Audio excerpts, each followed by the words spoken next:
À la fin du XIXe siècle, les faits divers envahissent les unes de journaux. Paris a ses Apaches, Marseille ses nervis.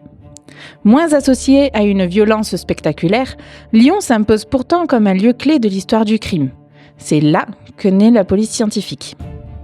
Parmi ses figures fondatrices, le docteur lyonnais Alexandre Lacassagne s'entoure de disciples et collègues tels qu'Alphonse Bertillon, Edmond Locard ou le Suisse Rodolphe Reiss.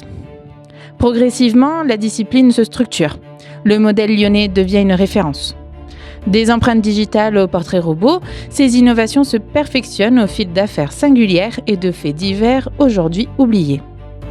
Porté par une riche iconographie et un important travail d'archives, Lyon, capitale du crime est un document inédit où l'histoire criminelle et les avancées scientifiques retracent la naissance, sur plus d'un siècle, de la police scientifique moderne telle que nous la connaissons aujourd'hui.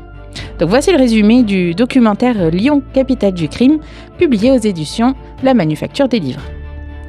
Ce documentaire relatant les enquêtes, aveux et condamnations à Lyon entre 1890 et 1935 est écrit par Amos Frappa sous la direction de Nicolas Delettre, qui sont deux auteurs invités au Salon du Polar de cette année. Amos Frappa est un professeur agrégé d'histoire, explorant la déviance et le maintien à l'ordre à l'époque contemporaine. Il reçoit le prix de thèse 2021 de l'Institut des hautes études du ministère de l'Intérieur pour sa thèse sur Edmond Locard et la mise en place de la police scientifique. Amos Frappa est rattaché au Centre de recherche sociologique sur le droit et les institutions pénales à Paris, ainsi qu'au laboratoire de recherche de l'École nationale supérieure de la police à Lyon. Il est l'auteur de nombreux ouvrages, dont Par l'encre et le sang, une histoire de la police scientifique, publié chez Afit. Nicolas Delettre, lui, commence sa carrière en tant qu'informaticien spécialisé en sécurité des systèmes d'information et enseigne au sein de l'IUT de Lyon 1, ainsi que dans les sections supérieures du CNRS en sécurité informatique.